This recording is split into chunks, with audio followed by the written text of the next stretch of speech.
যাদবপুর নিয়ে বাম তৃণমূলকে নিশানা করলেন বিরোধী দলনেতা শুভেন্দু অধিকারী। তিনি বলছেন যে যাদবপুরে অতি বাম এবং মাকুরা তারা আড্ডা মারছে, মদ গাজার আসর বসছে। অভিযোগ করলেন বিরোধী দলনেতা শুভেন্দু অধিকারী। তিনি বলছেন ওরা সংবিধান মানে না, ওরা যাদবপুরে সিসিটিভি বসাতে দেবে না, এরাই ভোটের সময় no vote to Modi slogan তোলে। মমতা বন্দ্যোপাধ্যায় তার লাভ পান। আক্রমণ বিরোধী দলনেতা শুভেন্দু অধিকারী। কোনো লাভ হবে না, সিসিটিভিও লাগাতে দেবে না এবং ওখানে বন্দে মাতরমও গাইতে দেবে না। যাদবপুরে আলট্রা লেফট যারা গোমতী থেকে গোদাবরী আলাদা দেশ চায়, সংবিধান মানে না, অর্থাৎ পরিষ্কার কথা মাকু যাদের বলা, যারা হেরোইন চরস গাঁজার আখড়া করেছে ওখানে, এরা ওখানে আমাদের ইউজিসি বা আমাদের যে শিক্ষা ব্যবস্থা তার যে অন্যান্য বিশ্ববিদ্যালয়ের যে পরিবেশ সেটা তৈরি করতে দেয় না এবং এরা জাতীয়তাবাদী বিরোধী, রাষ্ট্রবিরোধী। এবং মমতা বন্দ্যোপাধ্যায় এদেরকে লালিত পালিত করেন। তার কারণ হচ্ছে এরা ভোটের সময় নো ভোট টু মোদি বলে, তার লাভ মমতা ব্যানার্জি পান।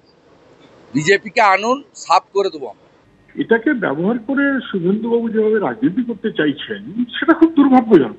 এটা সে কোথায় বামপন্থী, মাকু, অমুক তমুক ইত্যাদি কি জড়াচ্ছেন, কাদের সাথে কাদের কি ফারাক, কে করতে চায় কে করতে চায় না, কিছুই উনি জানেন না। উনি শুধু একটা জিনিসই জানেন যে যাদবপুরে ও ঠিক দর পাচ্ছে না, ও পছন্দ নিয়েই চলতে পারছে না, ফলে ওটা ভেঙে দাও, ওটা উড়িয়ে দাও, ওটা থাকার দরকার নেই। এই যে মনোভাবটা, ডিস্ট্রাকটিভ মনোভাব, এটা খুব বিপজ্জনক। আমি শুধু মনে করিয়ে দেবো, in spite of everything Jadavpur এবারেও সবচেয়ে এগিয়ে থাকা বিশ্ববিদ্যালয় হিসেবে পরিচিত হয়েছে।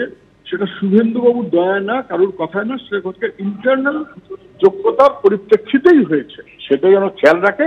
আমরা চাই সমস্যাটা মিটুক, কিন্তু রাজনীতি করা বন্ধ করুক শুভেন্দু। অনেক হয়েছে, রাজনীতি করার অনেক জায়গা আছে, এটা রাজনীতি করার জায়গা নয়, ডিস্ট্রাকটিভ মনোভাব। দেখুন, প্রথম কথা হচ্ছে এখান থেকে কিছু মানুষ নো ভোট টু বিজেপি ক্যাম্পেইনে পার্টিসিপেট করেছিল, মানে এটা নয় যারা মিসক্রিয়েন্টস আছে সবাই সেই জায়গায় পার্টিসিপেট করেছিল।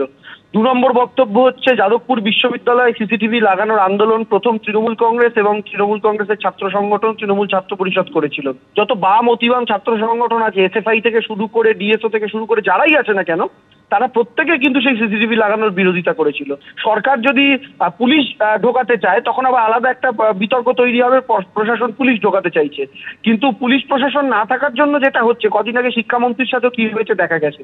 কিন্তু শুভেন্দু অধিকারী যে এতগুলো কথা বলছেন, নো ভোট টু বিজেপি ক্যাম্পেইনে 2-1 নয় হেঁটেছে মেনে নিলাম, কিন্তু এই বাম অতিবাম যাদের কথাই বলুন না কেন, তাদের ভোটটা আলটিমেটলি কোন পার্টিতে গেছে বলুন তো? 16তে একটা পার্টি বাংলায় বামেরা বিরোধী ছিল, যারা 30%-এর কাছাকাছি ভোট পেয়েছিল, সেই লক স্টক অ্যান্ড ব্যারেল ভোটটা গিয়ে তো বিজেপির জুড়ি পুষ্ট করেছে। ফলে এই সমস্ত বলে আপনি বাংলার মানুষ সবটাই জানে, যাহাই বাম তাহাই রাম।